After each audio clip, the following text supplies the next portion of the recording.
fall into heresy is a worse defeat than any the battlefield offers. Hello and welcome to HeresyCast. My name is Gabe, and today I'm joined by my father, Edward. Hello, how are you? I'm good, I'm good. I'm also joined by Sean. How's it going? Pretty good. And today we're going to be covering the very basics of what you need to start playing the actual game of Warhammer 40,000. Yeah, we did 3 hours of story time with Ed, and we're gonna get past some of the stuff. We'll get back to story time, but we're really gonna get into the actual game side of this one, how to start an army, what things to look for. And in case you haven't noticed, I'm in the side chair on this one. This isn't my show, this one. This is I am totally giving over the reins to Gabe on this one and letting him go run for the show. So away we go. Yeah, I got put in the hot seat today, but I did my research and I think I'm ready. He's got So- notes and everything. He really does. I'm looking at him right now. So, okay, we've already had 3 episodes of lore, but if you're going to start playing the game, before we talk anything else, before buying anything, before looking at anything else, I highly, highly implore that if you've already watched about 3 hours worth of content from us or listened to it, please do yourself a favor and go find one of my favorite YouTubers for 40K content, Bricky. If you look at his YouTube videos, he has 2 videos on all of the armies in 40K and a little bit of their lore. It gives a little summary. And then he also has another on which army to buy. It's about 3 hours of content, so it'll be about what you've already watched or listened to. But please do yourself a favor before you even start thinking about playing. Go listen or watch those. It will make the game so much more enjoyable if you are playing an army that you like the lore of and you like the story behind and actually playing. So like if you like the idea of being Vikings and in space, get Space Wolves. I don't care if they're great, I don't care if they're terrible, get them if you find them cool. Golden rule of cool. That is first and foremost. Yeah, I think that's probably a big important. First of all, shout out to Bricky for all of his stuff. He also did a breakdown of each individual Space Marine Legion too, kind of giving over the Primarchs, basically what those. So there's probably about 4 hours of content if you really want to dive into it. But you shouldn't go into the game going, "Ooh, I want to get the best army in the game," because the best army in the game today is not going to be the best army in the game tomorrow, and it most certainly isn't going to be the best army in the game a year or 2 or 3 from now. So legitimately, I think it's a good solid point to be able to attach yourself to an army that you enjoy because you're going to be painting these miniatures for a really long time. You're going to be collecting the army for a really time. So it should be something that you can get behind.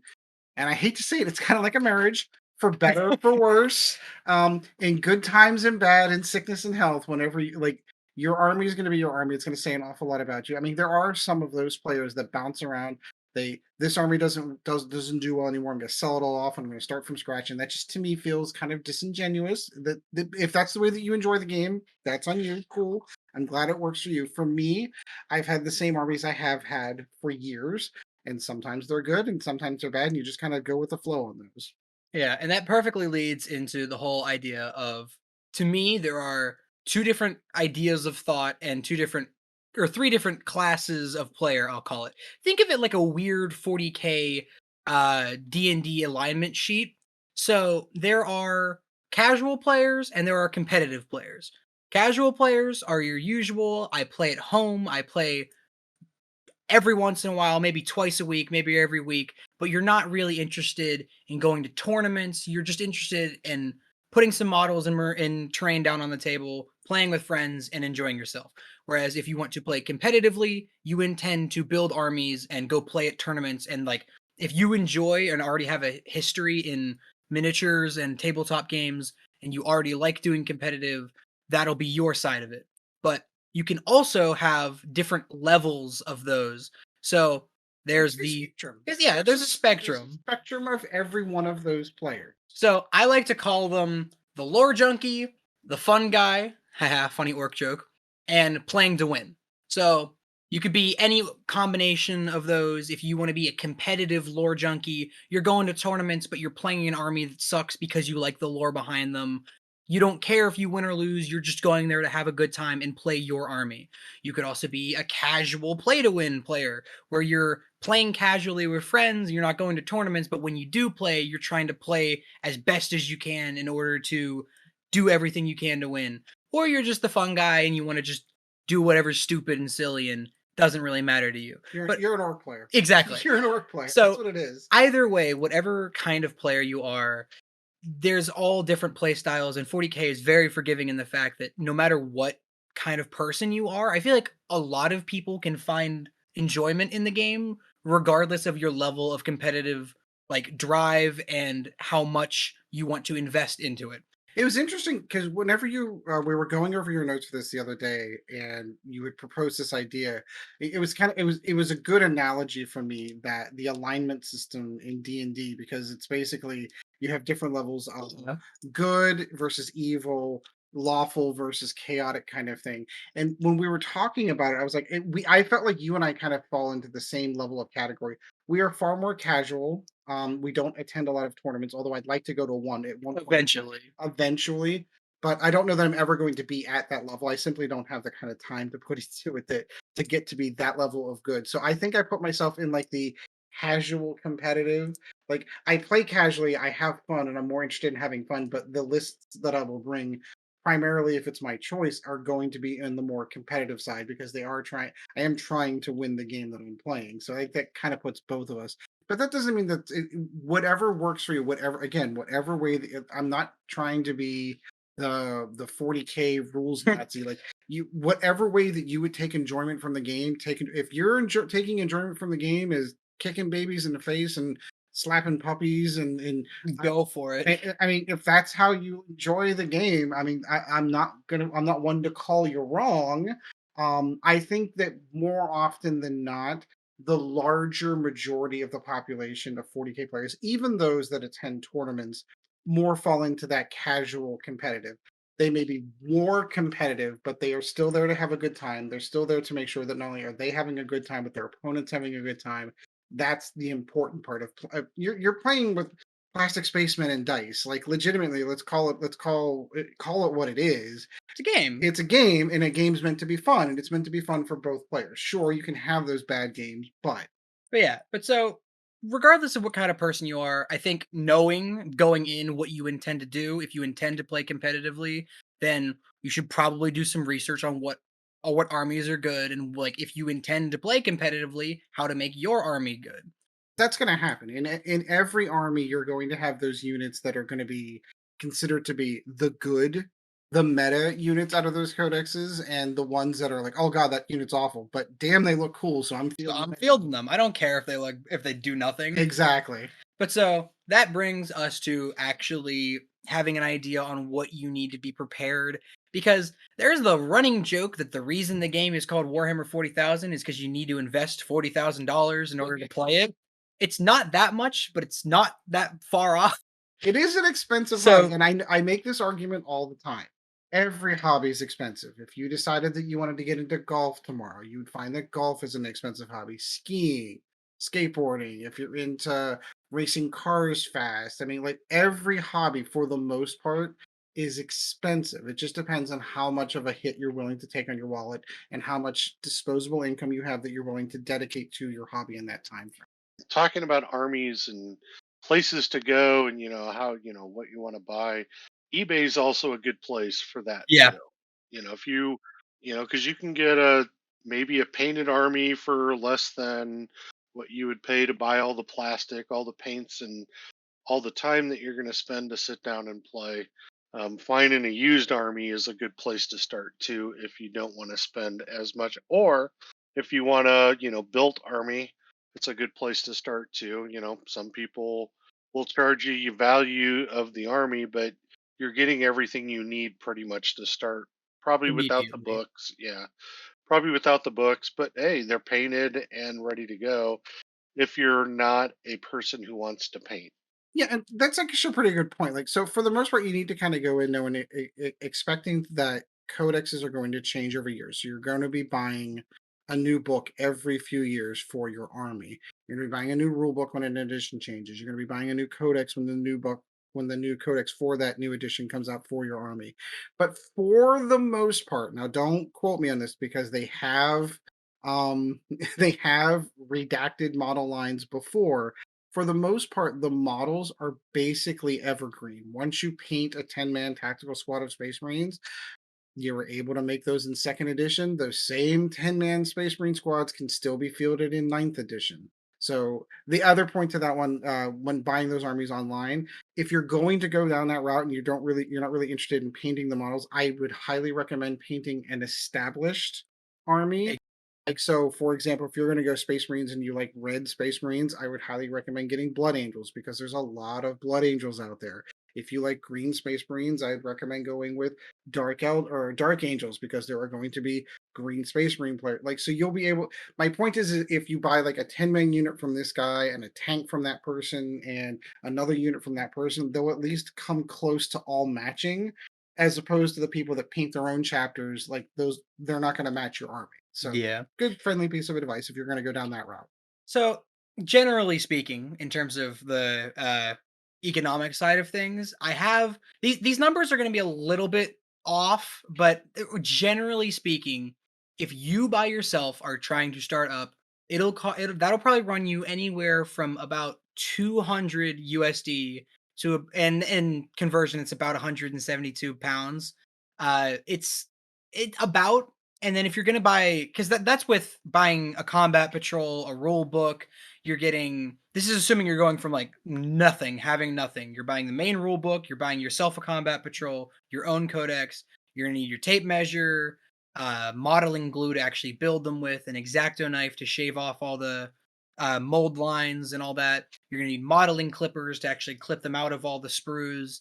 And I didn't include dice in that number because for the most part, if you go to like your local either hobby store or your local, even like your dollar, like a dollar store, you can typically find pretty decent dice at like a dollar store in bulk for not very much. But so for one person, you're gonna run about $200 USD, and for two people, it's like around 300 because you're gonna have to buy a second combat patrol, which those run like 127 on online if you buy them off Amazon. So it's going to be around a $200 to $300 investment to get started. That's like your first 500 points, The prices that we're mentioning, by the way, we're talking eBay prices. roughly. We highly, I always completely believe in pay where you play. So if you do have a local game store available to you and they do have this kind of stuff on the shelf, they need to keep their lights on too. They're kind enough to provide tables, terrain, places like that. It's worth the extra couple of 15% that you're saving by buying it off of eBay to maybe potentially support your local store as well. So just throwing that out there. Just a thought. Yeah. So the basic rules to the game are completely free on Games Workshop website. You don't have to buy the main codex or the main rulebook to see all of them. There is a basic version that you can get on the Games Workshop website for free. It is missing a couple of things. It's Yeah. important to note. It's missing rules on specifically how to build an army, what detachments look like, and it completely negates, I think, all of the, if I'm not mistaken, the command point stuff. Like Yeah. all the basic stratagems are not in that basic one. It's But basic for a reason. It's like if this is your first venue into a Games Workshop hobby, you need to kind of expect that there are two books that you're always going to have at minimum when taking your army. You're going to have the main rule book or some equivalency of, and you're going to have a book that is specific to your army. And it's a combination of those two rule sets, the basic rule set on how to play the game, plus how your army functions inside of that basic rule set. And it's been that way for decades. That's how the Games Workshop hobby. They do the same thing in their fantasy version of the game. It used to be Warhammer Fantasy, now it's Age of Sigmar. Same thing. There's a main rule book and then there's an army book. Or what I don't know what the Age of Sigmar equivalent is. I apologize for not knowing that. I've never played that game. yeah. So yeah, you can get started for free. The very, very bare bones basic rules are available in a PDF format for download from Games Workshop for free. It's once you want to start actually building an army that you need to get a You get the codex rest of it. and you need to get the full rule book. Now, what I wish they did do, this is one of the things that Games Workshop drives me nuts with. Way back in the day, I think they started with 5th edition and it ran all the way through 7th edition. When you bought that starter set, you got a paperback version of the full rule. Yeah. It was a smaller mini rule book, fit in your back pocket on your standard jeans kind of thing, and it removed all of the lore, all of the fluff stuff, and it was just nothing, Just rules. just rules. And I loved having those because these main rule books, they're legitimately, there's like 35 pages of rules, and it's a 400-page book. The rest of it is art and fluff and all all that. fantastic. They're beautiful to read through, but you're hauling around this brick every time you go anywhere to an event. You're like, you've got this gigantic book. It's in my Like you can reasonably use the book itself as terrain if you needed to. right, exactly. So kind of keep that in mind. Like if it were me, I'd almost want to just print out those 35 pages. It's exactly. Just to have them there as opposed to the gigantic rule book. But alas, that is what you have to do is to take that rule book with you. So at this point, assuming that let's say you've gotten everything, you've got models, you've got boxes in front of you, all shipped in from wherever, you just went to the store, you just bought all this stuff and you're ready to start getting ready. If you intend to play tournaments and you are brand new to this game, this is such a small detail, but I highly recommend if you intend to actually play in tournaments at some point to not put arms and weapons on your minis until you have figured out how you want them to be kitted out. Because the way that the Games Workshop rules work for official tournaments is that how a model is modeled is how they play on the tabletop. So if I have a Space Marine with a bolter, he has a bolter. If I have a Space Marine captain with a power sword and a bolt pistol, that's what he has. And These rules are affectionately known as WYSIWYG. It is an acronym that represents is what you see is what you get. So you just got to make sure that if you're putting something on there, that is what you want them to be for the tournament. If you're playing casually and you don't care and you want to have some other way And of your marking opponent it, doesn't care. Let's make sure. oh yeah, true. And your opponent doesn't care, then it's fine. So you actually had a similar problem with this whenever you got your first Plague Burst Crawler, is you get one gun on one side and one on the other, and I'm like, it's not WYSIWYG. Yeah, You're like, oh, I don't really care. I'm like, yeah, but if you ever decide to take this to a to a tournament, tournament, yeah, you're not going to be able to field it because it's got one of each gun. So we ended up having to pull that one gun off, yeah. put the other one back on. Now, luckily, the glue hadn't dried, So it was fine. we were able to get it, but if it had hardened by that point, because that's something else that if you don't know, Games Workshop plastic, you can put it together two different ways. You can put it together with super glue. God help you if you're putting this stuff together with super glue. You can. It's not. There's not necessarily anything wrong with putting it together with super glue. It does make it easier to snap arms off later if you want to change weapon. But it also makes it so that whenever you accidentally hit a bump too hard on the road on the way to the store, half of your models snap in half in the case on the way there. There's that, or there's little Timmy on the 3 foot tall piece of terrain, and then someone comes in and bumps the table, and he falls off, and he shatters into a million pieces. Whereas if you use plastic glue, for the old timers, it's going to be the old tester's glue. It is a plastic cement that will actually bond the two pieces together. Once they're glued, they're never coming apart. Yeah. So that's, like I said, very important if you intend to play competitively. Keep the arms off until you know what you want to put on them. But legitimately, a lot of the newer kits, like for example, when I put together the emulator tank and when I put together for the Sisters of Battle, they're legitimately set up so that they're socketed. It's almost as if they're building those or making those models designed so that they can be magnetized so that you can swap those weapons out. But for me, I just never glued them. So if my emulator that day has a heavy bolter, I just put the two heavy bolter. If it's got a multi-melted, I've got that. If I got the heavy flamer, so I can literally just pull those guns out. So there are little tricks to the trade. Blue tack is another thing you can use. That's a little sticky stuff they used to hold up on posters in the late '90s. It's still around. They still use it. But you can actually put that in and actually hold weapons on. I've done that with like my Tyranids. Something like none of my Carnifexes have their arms glued. They all have blue tack that hold the arms on. So if I really want to switch the armament out, I can just swap them out. And that way, there, if they fall, it you're not begging someone in the game store, hey, does anybody got super glue? You Yeah. literally just squish them back on. Right. But so, okay. Now, okay, you got minis with no arms. There are some very basic things that are going to be in your codex and in the main codex or the main rule book that we need to talk about because you need to understand what this stuff is to even have a grasp on anything going on. Because the deeper and deeper you get into 40K and playing the game, the more and more complicated it is. So the more and more important it is to have an early understanding of how everything works. So the first thing I'm going to talk about is keywords. Keywords are on a data sheet, which is in your personal codex. It is the sheet that basically has all the statistics of a unit of any models. They will have what's called a data sheet, which basically tells you everything you need to know about how to use that model on the tabletop. So the Parasite of Mortrix. So in the keywords for this, it has faction keywords and regular keywords. So the faction keywords are Hive Tendril, Tyranids, Hive Fleet. And the Hive Fleet one is in those little brackets so that you can swap that out with whatever fleet you're playing with. Now that's important whenever you're actually building an army, because one of the more modern ninth edition codexes, when you're building an army, you have to not only pick the faction that they come from, in this instance Tyranid, but you also have to pick a sub faction for that army. The easiest way that every box you've ever seen of Space Marines is those blue guys. Those are the Ultramarines.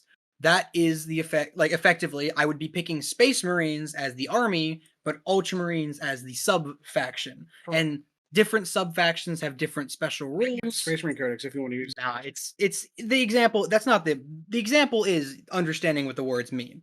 So, for example, in the regular keywords, there are infantry, there's character, fly, synapse, and then the parasitomortrix. So, big one being infantry, there will be a lot of abilities and different things that you'll see that'll say like, oh, do this to infantry unit.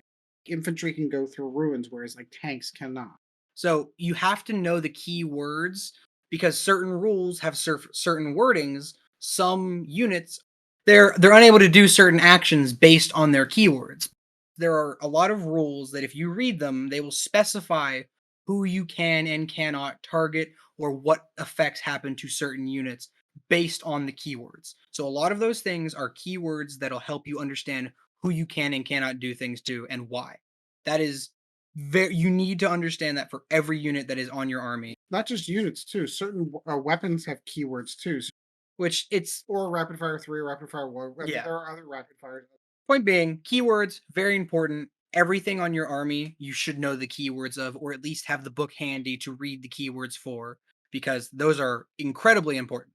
So, And those keywords can be found in your main rule. yeah, well, your codex. So from there, in the actual idea of playing the game, we are going to get into what a player turn is versus what a battle round is. So player turn, kind of obvious and self-explanatory. It is the turn in which a player plays. It's your whole it's all of your phases, and you actually having control of your models on the table. Yeah, it's important to note for those who do not know, Warhammer 40k is a you go, I go.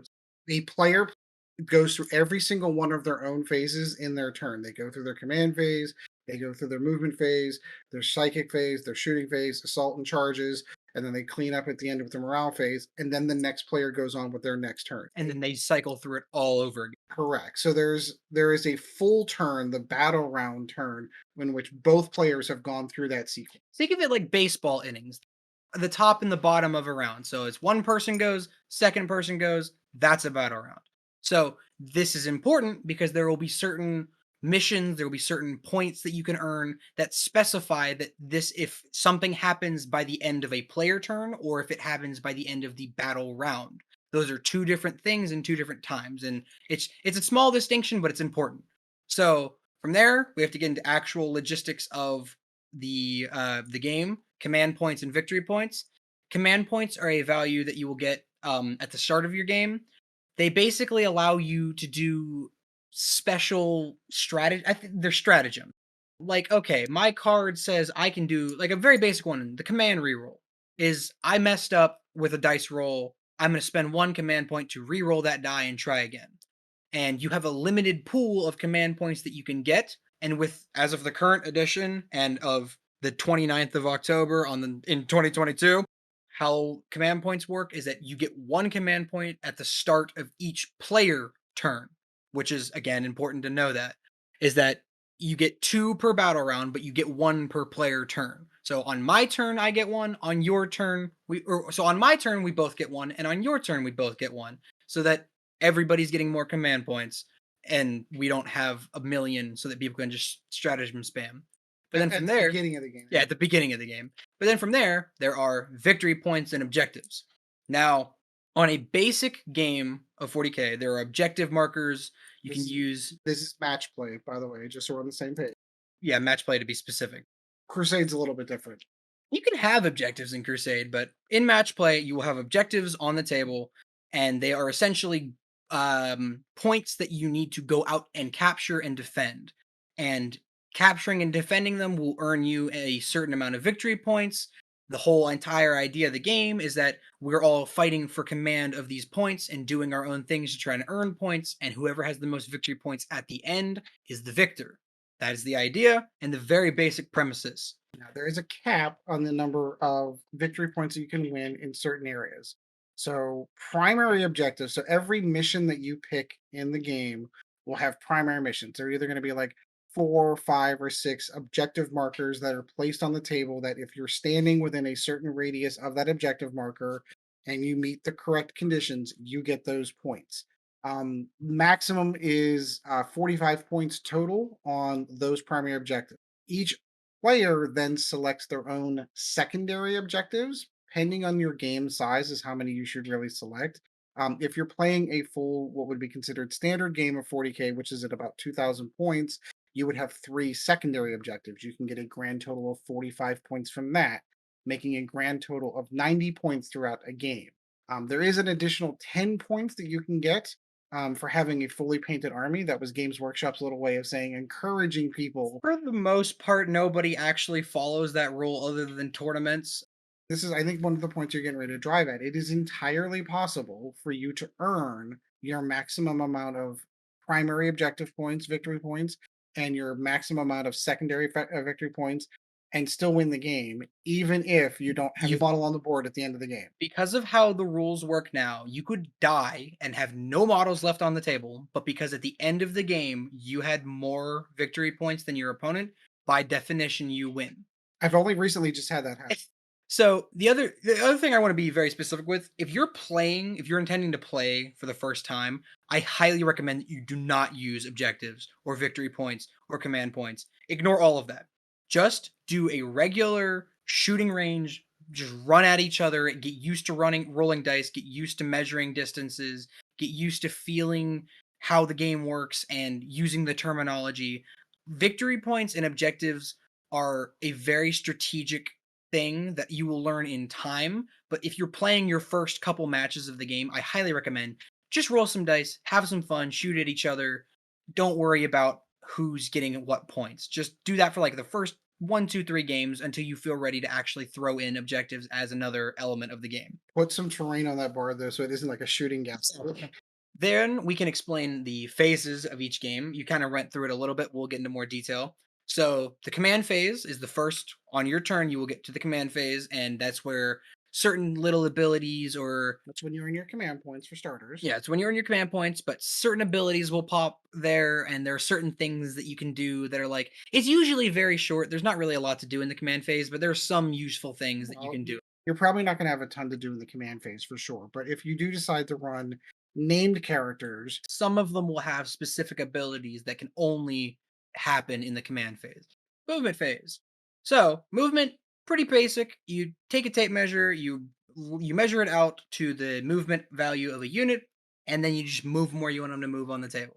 It is important to note that that movement is going to be denoted in the data slate for your particular unit. Now, you do have an ability, you can advance, which allows you to forego shooting in the following phase unless you have a special rule otherwise stating, and then you can roll a d6 and add that number of inches to the amount of movement that they can do. Have it happen multiple times, right? They're 4 inches and I roll a 6 on the advance, and I have poxwalkers running at the same speed as tanks. But so essentially, they're zombies. It's hysterical watching them go that fast. Essentially, you have a set movement value, but you roll an additional die, and you're choosing to not shoot unless you have an ability that allows you to, but you get to move up to an additional 6 inches. Essentially, advancing is what is called an action. So if you're advancing because you need to move faster, just know you are trading off shooting or charging into like afterwards. So it's very important to only advance if you need to. After movement, we get to go into all of our wizard stuff. So your psychic characters. Wizards. All of your psychic characters. This is the phase where you get to cast your smites, you get to cast your weird demon summonings. It's also important to note that during your psychic phase, it's 24 or 32 inches for denying. It's 24. If your opponent has a psyker within 24 inches of your psyker, they are allowed to do a deny the witch roll, which is essentially whenever you roll to cast a psychic ability, you roll 2d6. And when you do that, if the opponent rolls higher than you, your psychic ability is negated. And so, regardless of whether it was successful, you are no longer allowed to do it because they said no. And then, more fun the phase after is your shooting phase. This is where you're measuring out ranges, you're picking targets, you're rolling lots of dice, and you're shooting stuff. It's pretty basic. We should talk a little bit about measuring range because way back in the day, Well, yeah, how range is measured. You have to measure from okay, there's two types. There's measuring from model to model, and there's measuring from unit to unit. now models being on a base and models that are not. So, models that are on a base, as far as the rulebook is concerned, you measure the two closest points of that model's base, and that is the distance. So, if whatever it is from base to base, you have to measure it out, and your weapons in your codex will have a certain amount of range. For example, like regular bolters that Space Marines have is 24 inches. 24 inches and 12 inches for rapid fire. Yep. So, if you're within that range and you're able to see the target, you have line of sight, you are allowed to shoot them. Line of sight is very important, and I'm not going to get into terrain and obscuring and all that stuff. That is way more complicated stuff for later. But basically, if you can see him and you're within that range, you can shoot at him. Different weapons have different ranges, and you can shoot from sometimes weird positions depending on the rules of that gun. But that's all specific stuff that you can get into with your own codex. Also, before we get it past this, shooting at models that don't have bases, for example, tanks, those it depends on the ruling, but for the most part, I think it's the closest point on the hull Correct. to the base. So even though your tank has this really, really cool gun that's modeled all the way at the back of the tank, you still are measuring range from the front of the tank. Right. Or whatever the closest point is to your target. The other thing to that is it's, for example, if it's a tank that has side sponsons and they're all pointing forward and they decide to shoot at someone behind them, it doesn't matter. Yeah. Like way back in the early annals of 40K, you actually had side sponsons that only had a 45-degree firing arc or 180, depending if you got lucky and had one that had a 180. And you actually had to measure, like, oh, is it in a firing arc or isn't it? They don't do that anymore. So So annoying. quite literally, so one of my favorite tanks in the game is the Predator tank, and it's from the Space Marines. It's got a big, big cannon on the front on a turret, but it also has these two side sponsons on the left and right side of the tank. If I happen to be shooting at a target that's on the starboard side of that tank, both sponsons can still shoot it, even though when I'm looking at it on It's the table, technically on the other it's side. technically on the other side and can't. Yeah, It's doing some Tokyo drifting to spin around and hit it. It's spinning donuts in the parking lot so they can hit you with both sponsons at the same time. any guns attached to it, now, at least thankfully Yeah, now, there's regardless nothing of where the model is actually physically pointed, you can always hit as long as you're within range from closest point to closest point on the model. So that's your shooting phase. From there, after your shooting phase, we get into the charge phase. Now, what a charge is a attempt to run into close combat from a unit to another unit. Punch him in the face. So charges, unless you have other special rules that say, I don't know that there's rules that allow you to go more than a 12-inch charge. Certain units you can spend command points for actually to get like a +1 or +2 to your charge, Right. that kind of thing. But for the most part, I don't see a ton that increase. There It's are units like, for example, like my sister's Repentia, for example. If they have the girl with the whip, the Repentia Superior behind them, they roll 3d6 on their charge and they take the two highest. right. So point being, for a charge, you typically have a 2d6, which I actually should mention, when we say 2d6, we mean a six-sided die.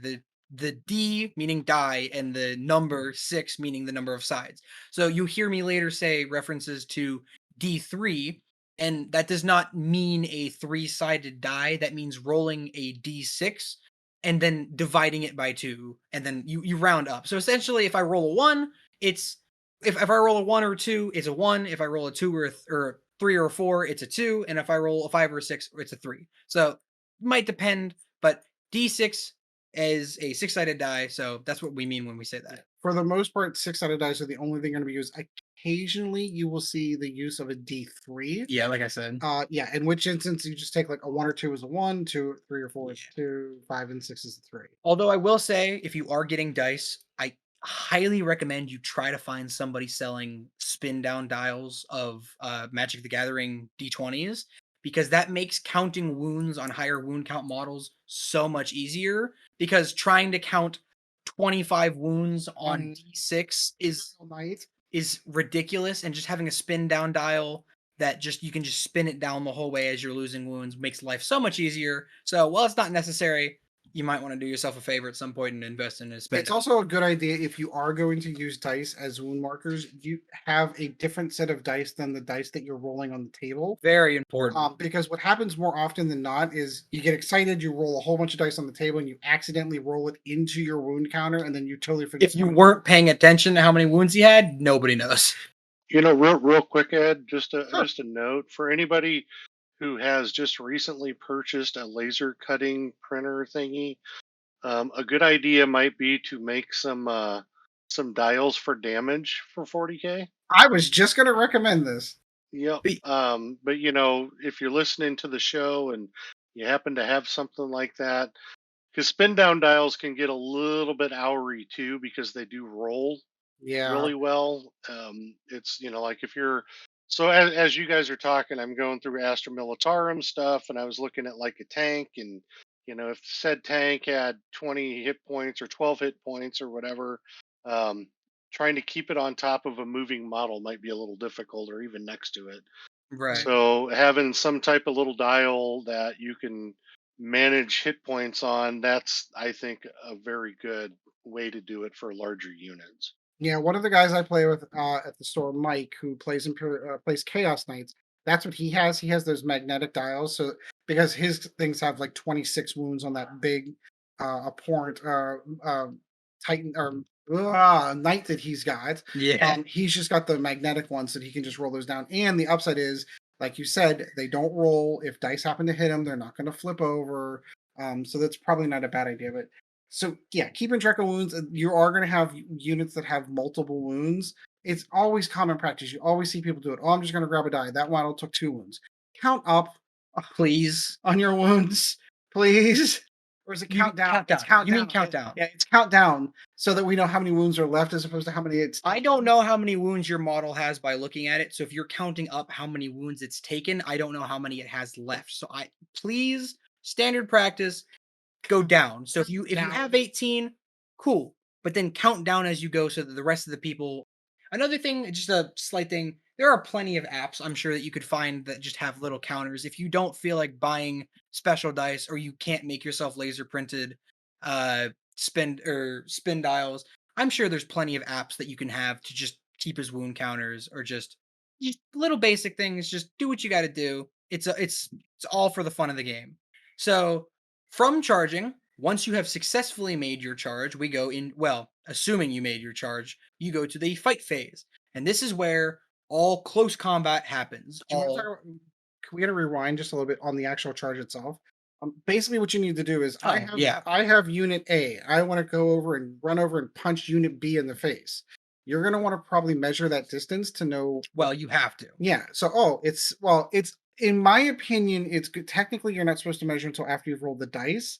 In my opinion, it's good etiquette to actually measure that distance before, so both you and your opponent agree what you have to roll. It's 7. So when I roll that 7, I don't get the 7. Technically, it's 8. It doesn't quite make it. No. We're both going to know ahead of time going into that. I need a 7 to make that charge. So yeah, it's measure the distance, again, unit to unit, model to model, whatever. Closest points between 2 models in those units. You need to make the distance in 2d6 dice rolls. So if you roll 2 dice and you roll equal to or above the amount that you need to get to there, you have successfully made your charge, and you can now move into the fight phase, which is now where you get to punch them in the face. One last special note on the charge. There is a 1-inch range that you need to get. This is true. Within 1 inch of a model. So technically, if you roll a 7, you really rolled an 8, because you are within 1 inch. So from there, you get into the fight phase, and once you've made your 1 inch and you're in there and you're ready, this is where all of your dice rolls are happening. Again, I'll touch on this probably in another episode whenever I'm talking about this on data sheets, but each character and each model, each unit, all have different attacks that they can do. They have different amounts, they have different weapons and different abilities that they're doing in those attacks. But generally speaking, all units have a number for what you need to roll. It's your weapon skill, what you need to roll in order to hit. So, like, if I need a 3 up, that means in melee combat, I am rolling a die, and each die that I get that is a 3, 4, 5, or 6, so 3 or higher, is a successful hit. And once you've. Oh, you know what? I probably should talk about hits and wounds. It's probably important too, because we talked about shooting. So, hit rolls are important because you need to your hit value is on your data sheet. It's different for weapon skill and ballistic skill for different units, but you have to roll equal to or above. So you'll see numbers in your codex that are like you will need to do this on a 3 plus or on a 4 plus or 5 plus 6 plus, whatever it is. That essentially just means you need to roll that number or higher on the die to successfully complete that. So in this case, we're talking about successfully hitting a bullet or successfully punching someone in the face. That's what you need. Then, once you've successfully hit, you still need to wound. So you've hit them, but it hasn't quite wounded yet. The way that wounds work are, again, in the data sheet, you'll be able to see all of this. There is a strength value and a toughness value for different weapons, different units, and all of this is the way that it works is it's if your strength is okay, I'm gonna go from lowest to highest. If you're equal, start with So equal. yeah, well, you know, good point. If you're equal, so let's say I'm strength 4, the thing I'm hitting is toughness 4, I can wound them on 4s. So 4 plus 4, 5, and 6 is where I wound. If your strength is higher than the opponent's toughness, then you can hit them or you can wound them, I'm sorry, on 3s. So 3, 4, 5, and 6. If you have a strength that is double or more to the toughness of what you're hitting, you wound them on 2s. And then same idea in the other direction. If your strength is less than the toughness of what you're hitting, you have to wound on 5s, and if it's half than what you're hitting, it is on 6s. So that's something very important to note is that when you're rolling, you have to make sure that you're actually wounding. So once you've hit, you still got to actually wound. You And get used to the math. I know it sounds complicated, but you will genuinely get used to that math. it's fairly really quickly. Once you understand it, it's not that difficult to get used to. But so, okay, after everything's gone on, everybody's been shot at, everyone's been charged at and punched in the face. This is where your morale phase comes in, and this is quick. where, Totally forgot saves. well, yeah, saves come in. I'm going to talk about saves We're later. talking about saves are their own conversation. Saves I are their own apologize. conversation. Again, side seat driving. Sorry. Again, I know, I got it. So, point being, I'm just talking about the basics of each phase and what happens. So, after all of that's gone down, we reach the end of the player turn in the morale phase. How the morale phase works is that if you lost, so for example, if we have a 10-man unit of Space Marines, we're going to say with no commander or leader. Yeah. So, I think they're what, default leadership 7? They're Space Marine son. They are default leadership 8. I 8. think. No, I'm wait. sorry. Well, because all right, so technically you can't buy most squads without a quote unquote leader. Technically speaking, you're So correct. I'm just saying your baseline Space Marine is the leadership captain 7. got shot. He's gone. The sergeant. The sergeant got shot. I'm Okay, so sorry. the sergeant got shot. Sergeant got shot. He's gone. Point being, there is a leadership value on your data sheet. How it works is that when you have lost models from a unit, you take the number of models that I had. So if I had a 10-man squad of Space Marines and I lost 4 in a round of shooting, you count 4 and you roll 1d6. And if the d6 value plus the 4 models that were killed exceeds, keyword being exceeds, has to be above the leadership value of that unit, they have failed morale. And from there, one model automatically runs away in fear And dies. and basically. he dies, but then every other model you have to take what's the actual roll called? It's a So we affectionately now still call it a dangerous terrain check because way back in the day there used that's to be what it this used to be there called. used to be terrain in 40k that used to be dangerous, like if you're walking over like hot lava or something. Field. Right. But for all intents, it is a morale check, and you basically roll the number of dice for each of your units. And if you roll a 1, that is an additional unit. Unless you lost double your unit, then it's a 1 or a Right. Which That- that that's doesn't what- happen. That is absurd to happen. well, if you've got large squads, like if you have a large 30-man like guard squad, for example, Okay, and that's a you good lost example. 8 or 10 of them, it's entirely possible for it to come up. That's very fair. But point being, when you roll, if you've exceeded your leadership, In the value, one of them dies, and you have to roll for each other one, and each one that you get, another one dies. So morale could be very simple. A lot of units have morale is kind of pointless these days. A lot of the time, there's a lot of rules. There's so many units in the game. Fearless.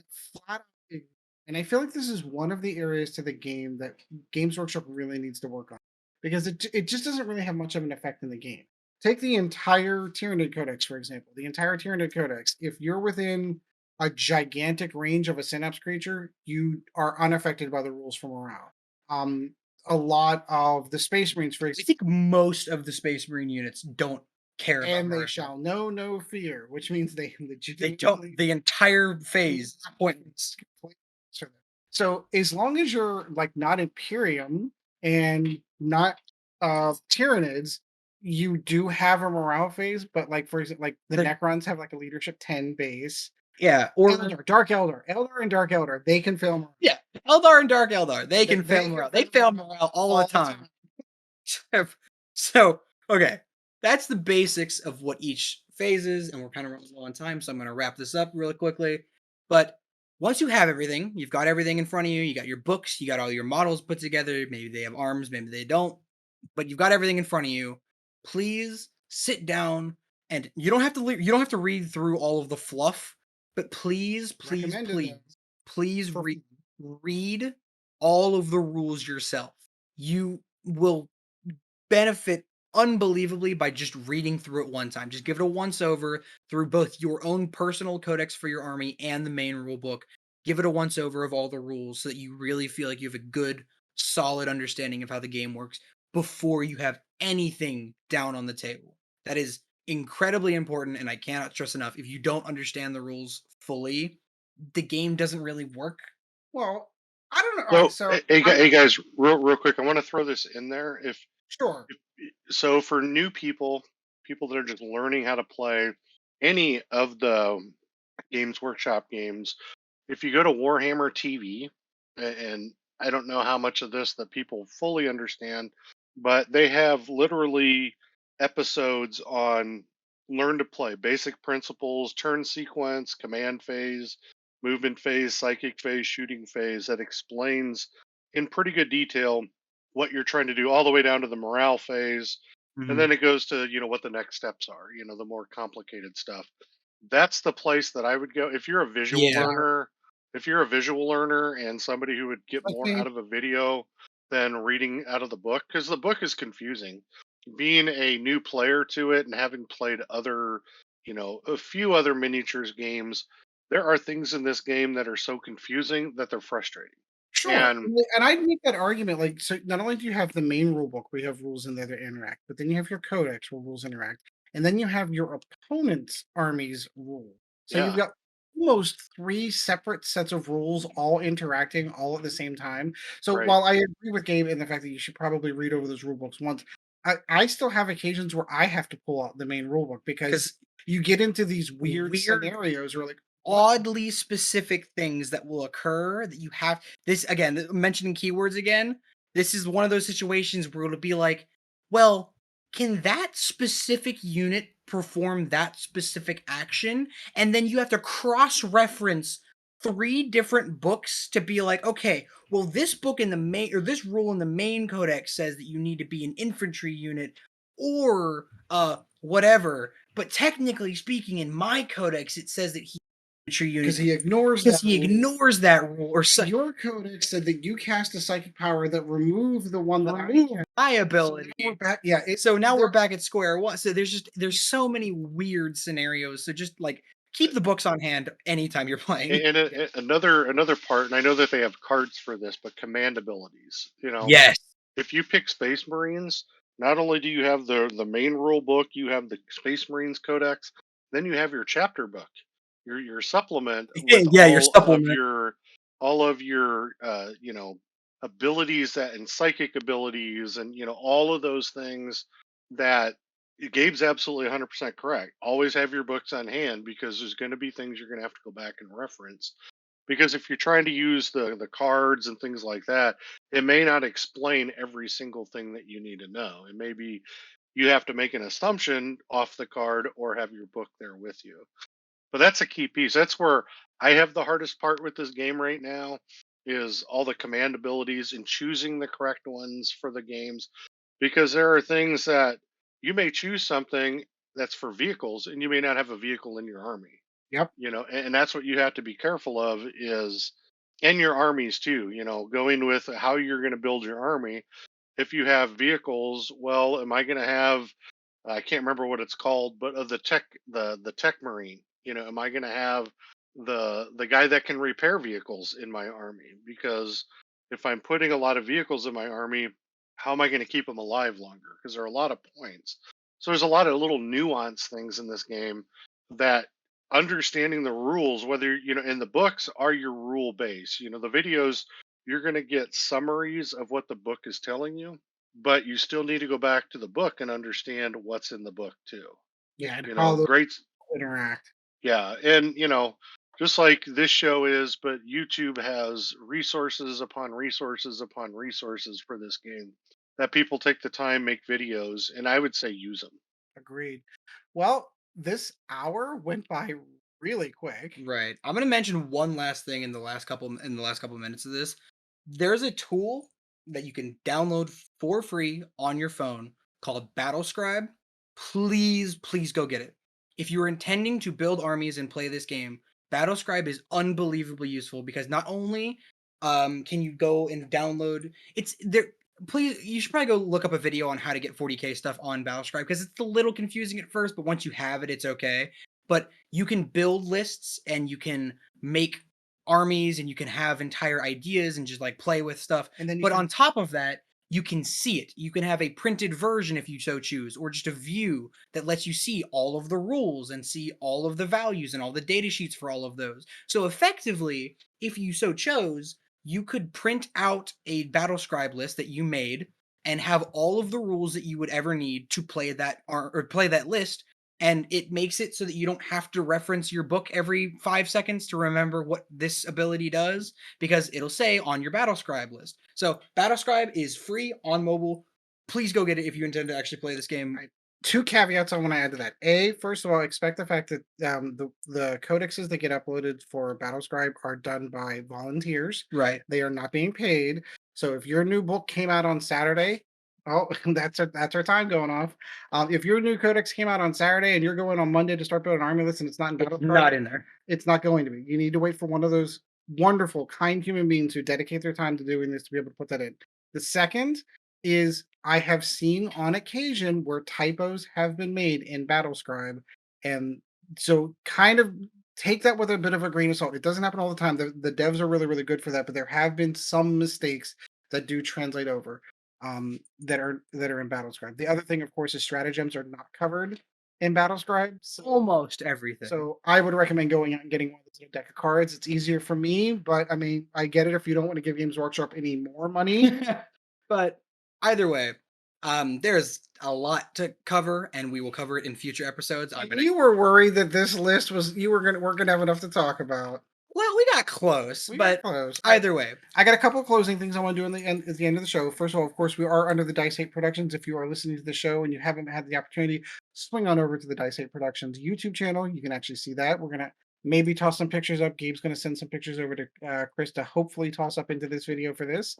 Of course, we have our own subreddit. That is going to be r/HeresyCast. Go ahead and check that out. We haven't seen a ton of movement there, but we're still young. We're still growing. So I'm still hopeful, and we'll see how that goes. And of course, there is the ever popular Discord where we're sitting at right now. Swing into that and say hello to everyone.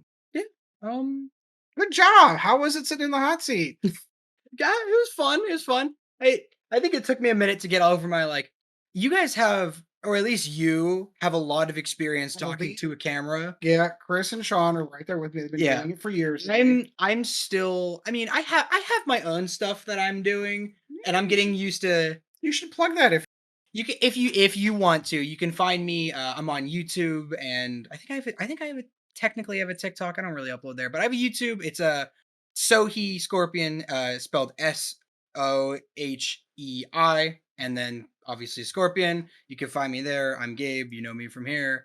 I have my team, Team Sohi. You can probably find us on YouTube, TikTok, Instagram. We have all of our stuff everywhere. We're You standing can at the podium at certain events here soon, right? you can look it up. We're pretty much the only people named that, so it won't be that hard to find us. But I think that's pretty much it. That's it. So I appreciate everyone tuning in. On the next episode, we're going to continue more talk. We're going to get a little bit deeper dive into the rules, kind of go over a little bit more stuff inside the rules, and then following that, we might have a hobby one. We might have to do the first of the hobby shows before we return back to the world Lore. of lore, and we get to talk about the Age of Apostasy. Oh, boy. I can't wait! All right, so Gabe, your show.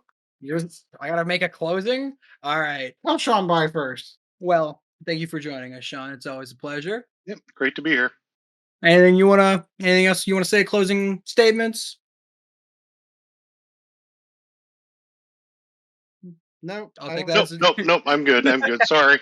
That's okay. We should leave that in. Perfect. Leave it in, Chris. Anyway, either way, thank you very much for listening or watching, depending on where you're looking at this. I will see you guys in the next one. A duty honorably discharged.